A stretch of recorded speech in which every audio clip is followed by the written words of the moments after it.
என்ன பண்ணிட்டு இருக்க? நான் வயிற்று பசி வந்துட்டு அவங்களுக்கு நாளை ஆயிட்டு பசிக்குது. வசதி கத்திரிக்காய் காய வச்சது போயிடும். மயக்கமா வந்துட்டு மாமாவுக்கு. நான் மட்டும் வடவை முடிஞ்சிட்டு வரேன். கொஞ்சம் வெட்டினம்லாங்க கத்திரிக்காய், அதை கொண்டு போய் மாடியில கொட்டி ஒத்தையா காய வச்சுட்டு வாங்கன்னு சொன்னேன்.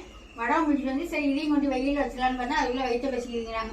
நான் பொடி வச்சு சாப்பிடுறீங்களா? இட்லி வச்சு தரேன் வாங்க. டக்குன்னு போய் பொடியெல்லாம் வச்சா சாப்பிட மாட்டாங்க, சும்மா சொல்றாங்க. ஒரு ஈஸியா ஒரு சட்னி எடுத்துடலாம் வாங்க. டக்குன்னு போய் எல்லாத்தையுமே வச்சு ஒரு சட்னி எடுத்துக்கலாம் வாங்க.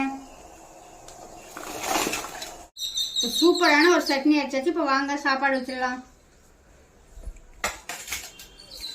சாப்பிட்டீங்களா?